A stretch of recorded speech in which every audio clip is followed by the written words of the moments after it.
Salam Indonesia, salam Nusantara dari Sabang sampai Merauke, dari Miangas sampai Pulau Rote. Mantaplah iman kita, mantaplah kasih kita, mantaplah pengharapan kita.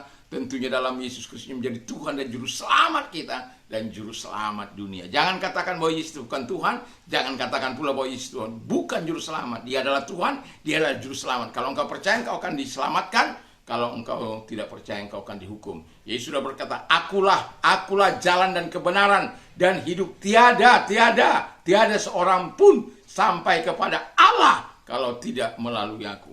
Jadi jelas keselamatan itu hanya dalam nama Yesus. Dan bagi kita yang percaya kepadanya akan mendapatkan sebuah kehidupan yang kekal. Karena Allah juga sudah berkata, firman-Nya berkata bahwa karena begitu besar kasih Allah akan dunia ini sehingga Ia mengaruniakan anaknya yang tunggal supaya setiap orang yang percaya kepadanya tidak binasa melainkan beroleh hidup yang kekal. Jadi di sini kita bisa melihat firman Allah. Sebelumnya saya mau mengatakan kepada kita selamat pagi, selamat kita mendengarkan firman Tuhan, dan semoga kekuatan Tuhan, kekuatan firman, kekuatan Roh Kudus dan kekuatan iman, kekuatan doa menyertai setiap kita. Mari kita tunduk kepada kita berdoa. Terima kasih, biarkan kami menjadi pelaku firman dalam hidup ini. Dalam nama Yesus, haleluya. Amin. Puji nama Tuhan. Dan saya mau katakan, saya akan baca dalam satu ayat dalam Kisah Rasul 10. Itu memang panjang ya, dari 1 sampai hampir 40 berapa ini? 40 lebih ya, 48. Saya baca dulu ayat yang kedua.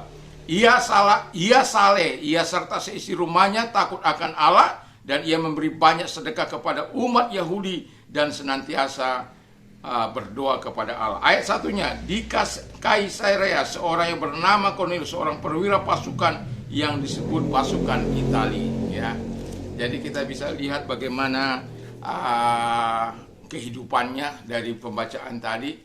Dan tema kita adalah keluarga idaman, keluarga yang mencintai Tuhan. Wow, ya.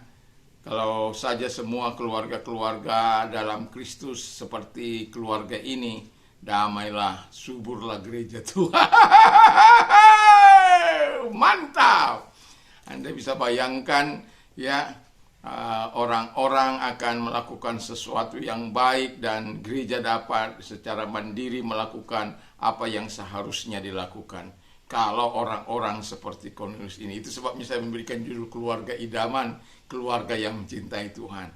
Dan saya juga ingin mengharapkan, dan doa saya juga hal yang sama, supaya anak-anak saya, keluarga saya betul-betul menjadi keluarga idaman, keluarga yang mencintai Tuhan, yang ditandai dengan apa? Hidup saleh ya. Masing-masing hidup saleh, jujur, benar di dalam kehidupannya, tidak neka-neko, tidak melakukan apa yang jahat di mata Tuhan, tetapi betul-betul hidup saleh di dalam kehidupan ini, dan berkata jujur dalam kehidupan sehari-hari, betul-betul menunjukkan jati dirinya sebagai orang yang percaya kepada Tuhan Yesus Kristus. Tetapi kita saya mau katakan kepada kita, dia ini belum menerima Roh Kudus. Nanti kita lihat bahwa dia belum menerima Roh Kudus, tetapi begitu mencintai Allah, begitu mengasihi Allah, begitu luar biasa terhadap umat kesayangan Allah, yaitu orang Yahudi. Lalu yang kedua dikatakan, ia dan seisi keluarganya adalah orang yang takut akan Tuhan. Wow. Takut akan Tuhan adalah sumber di mana kita mendapatkan ketentraman, mendapatkan sumber kehidupan, panjang umur, dan juga terhindar dari jerat maut, dan banyaklah kata firman Allah, ketika orang takut akan Tuhan terhindar dari berbuat dosa dan lain sebagainya. Karena takut akan Tuhan itu memenuhi hatinya, sehingga yang mau dilakukan adalah selalu kehendak Allah, keinginan Allah, seperti keluarga ini. Dan itu kita bisa lihat bagaimana Tuhan melakukan sesuatu dalam hidup mereka. Dan yang ketika dikatakan firman Allah, ia adalah seorang pendoa. Coba saya bacakan dulu ayat berikutnya. Dalam suatu penglihatan kira-kira jam 3 petang, jelas tampak kepadanya seorang malaikat Allah masuk ke rumahnya dan berkata kepada Kornelius. Ia menatap malaikat itu dan dengan takut dan berkata, ada apa Tuhan? Jawab malaikat itu, semua doamu dan sedekahmu telah naik ke hadirat Allah, dan Allah mengingat engkau. Dan sekarang suruhlah beberapa orang ke Yope untuk menjemput seorang bernama Simon yang disebut Petrus. Wow. Jadi dia seorang pendoa yang betul-betul dengan sungguh-sungguh berteriak kepada Allah. Dia betul-betul berteriak, berseru kepada Allah dengan hati yang tulus, dengan segenap hatinya. Dan saya mau katakan, kita tidak bisa bersandiwara dalam hidup ini. Kita tidak bisa membuat dunia kehidupan kita, keluarga kita menjadi panggung sandiwara kita, di mana kita bisa berlakon sesuka hati kita, tidak bisa. Tetapi itu sebabnya si Cornelius ini menunjukkan jati dirinya sebagai seorang pendoa yang sangat luar biasa. Dan Alkitab katakan bahwa apa yang diberikan pun diingat oleh Tuhan. Padahal yang diberikan kan kepada manusia, bukan kepada Allah. Tapi Allah melihat ketulusan hatinya memberi, sehingga ketika dia memberi apa yang Tuhan mau, yang sesuai dengan apa yang dikehendaki oleh Tuhan, tentu itu saya bisa pastikan itu bukan dari hasil korupsi. Saya bisa pastikan apa yang diberikan oleh Cornelius itu bukan hasil tipu-tipu, bukan hasil membohongi sana atau membohongi sini, atau mengambil keuntungan dari orang-orang yang mungkin terperangkap narkoba lalu berani viral. Saya nggak yakin itu. Kenapa? Karena Alkitab mengatakan dengan jelas bahwa firman Allah mengatakan yang kita baca tadi, doanya dijawab oleh Tuhan dan pemberiannya pun diterima di sisi Tuhan. Wow, sesuatu yang sangat ini. Makanya saya bilang tadi tema kita itu adalah keluarga idaman, keluarga yang mencintai Tuhan. Jadi kalau kamu menjadi keluarga idaman harus mencintai Tuhan. Kalau mencintai Tuhan jadilah keluarga idaman. Dan saya juga berharap demikian. Keluarga saya adalah keluarga yang mencintai Tuhan, keluarga yang betul-betul dapat menjadi teladan. Walaupun itu tidak mudah, tetapi saya mau katakan ada obatnya, medisinnya, yaitu firman Allah ini.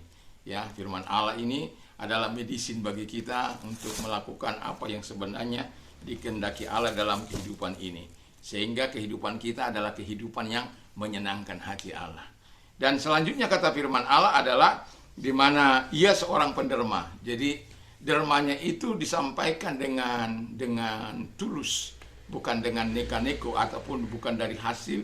Kan ada banyak orang, karena ada satu khotbah yang saya dengar, boleh mengambil uang dari yang tidak baik lalu kemudian memberikan ke suatu tempat. Itu orang-orang percaya tidak akan diperbolehkan seperti itu. Dan firman Allah jelas katakan bahwa kita dengan jelas dikatakan oleh firman Allah, seorang penderma itu adalah orang yang betul-betul yang diterima oleh Tuhan kalau dengan dia memberi dengan keberadaannya, dengan ketulusan hatinya, dan Allah memberkati. Lalu kemudian saya baca satu ayat dalam 44. Demikian bunyi firman Allah, ketika Petrus sedang berkata demikian, turunlah Roh Kudus ke atas semua orang yang mendengarkan pemberitaan Allah itu. Jadi saya mau katakan gini, keluarga ini adalah orang yang haus akan firman Allah. Ketika mereka haus akan firman Allah, mereka menikmati segala hal yang baik dari Tuhan. Dan yang terbaik diberikan oleh Tuhan, yaitu Roh Kudusnya. Dan semua yang ada di rumah keluarga ini, semua dipenuhi oleh Roh Kudus. Karena ketika pemberitaan firman Allah, mereka dengan rasa lapar dan haus akan kebenaran itu. Saya mengatakan Tuhan yang menilai hati kita, bukan kita yang menilai hati kita. Dan itulah sebabnya kita perlu kesungguhan hati di hadapan Tuhan. Jangan pernah hidup bersandiwara, jangan hidup dalam kepura-puraan, jangan hidup dalam hidup semau gue. Tapi mari kita hidup seperti belajar kepada Cornelius ini. Sekalipun dia tidak seorang yang percaya, tetapi dia betul-betul menunjukkan dirinya kepada Tuhan, bahwa dia ingin menyerahkan hidupnya kepada Allah. Dan Tuhan menuntun dia. Dan kalau Anda orang-orang yang ada di luar sana punya kerinduan yang sama seperti Cornelius, bacalah kisah Cornelius ini. Allah, Roh Kudus mampu menolong Anda. Dia mampu datang ke dalam kehidupan Anda dan menyelamatkan kehidupan Anda seperti apa yang dilakukan oleh Tuhan kepada keluarga ini. Dan saya mau katakan, keluarga ini adalah keluarga panutan, keluarga idaman, keluarga yang mencintai Tuhan. Dan doa dan harapan saya, semakin banyak orang-orang, keluarga-keluarga, bukan lagi keluarga-keluarga yang mementingkan dirinya sendiri, di mana satu gitu, ya, atau anaknya di mana, anaknya di sana sini.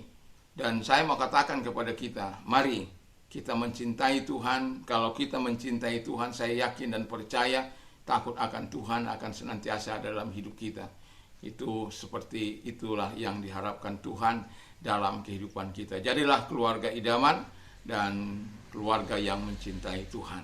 Doa dan harapan saya, kita lebih suka membaca firman Allah, karena dengan demikian kita dapat banyak ilmu, dapat banyak hal dari contoh-contoh para pelaku-pelaku firman Allah yang hidup di masa lampau. Dan kisahnya dituliskan dalam firman Allah. Dan mari kita menorehkan sejarah kehidupan kita, bukan menorehkan sejarah kehidupan yang kelam, tapi sejarah kehidupan yang mencintai Tuhan. Sejarah kehidupan keluarga yang benar-benar diberkati oleh Tuhan karena cinta kepada Tuhan. Tuhan Yesus memberkati, dan saya akan berdoa bagi Anda kalau kita mau berdoa. Dan ingatlah bahwa Tuhan itu senantiasa hadir untuk menjawab doa-doa kita. Kalau Anda sakit dan di mana tempat yang sakit, tumpangkan tangan di situ dan kita akan berdoa bersama, kita sepakat dan Tuhan menolong kita. Dan juga bagi Anda yang mengalami persoalan dalam kehidupan ini, sulitnya kehidupan ini, persoalan kehidupan ini membuat mungkin stres, depresi dan lain sebagainya, ingat ada Tuhan yang senantiasa siap menolong engkau. Mari kita tunduk kepala dan kita berdoa. Terima kasih Bapa di surga, biarkan Roh-Mu senantiasa ada dalam setiap kehidupan kami. Roh Kudus-Mu menolong kami, sehingga kami adalah orang-orang yang menyenangkan hati Tuhan. Dan kami belajar dari keluarga Cornelius ini Tuhan, bagaimana dia melatih dirinya untuk hidup saleh dan sungguh-sungguh mencintai Engkau, sungguh-sungguh hidup seturut dengan firman-Mu. Terima kasih, dan kami berdoa bagi Engkau yang sakit, dalam nama Tuhan Yesus Kristus, tangan-tangan yang telah mereka taruh di tempat yang sakit, kami perintahkan dalam nama Yesus segala sakit penyakit keluar, dan oleh bilu-bilu Yesus Engkau sembuh, dan oleh kuasanya Engkau sembuh, dan jamah Tuhan mereka satu demi satu, dan sembuhkan mereka dengan kuasa-Mu dalam nama Tuhan Yesus Kristus. Haleluya, amin. Dan bagi engkau yang mengalami pergumulan, angkat kedua belah tanganmu, menyerahkan diri kepada Tuhan sepenuhnya, tanda penyerahan sungguh-sungguh persoalan kita. Mari kita berdoa. Terima kasih Engkau lihat tangan-tangan yang terangkat kepadamu, dan ada mungkin yang stres, ada depresi dan susah dalam hari-hari ini Tuhan. Kalau kekuatan mereka, Engkau menolong mereka dan menjawab setiap kebutuhan mereka dalam nama Tuhan Yesus. Segala hal Bapa di surga, karena Engkau yang berkata, mari kepadaku hai kamu yang letih lesu dan berat, aku akan memberikan kelegaan kepadamu. Kami datang kepadamu, mohon kepadamu dalam nama Yesus. Tolong mereka satu demi satu dalam nama Yesus. Keluarkan mereka dari setiap masalah mereka, dan Engkau dimuliakan, diagungkan. Terima kasih dalam nama Yesus kami bersyukur dan berdoa. Haleluya, amin. Selamat pagi, selamat kita beraktivitas tentu bersama dengan Tuhan. Mantap, mantap, mantap.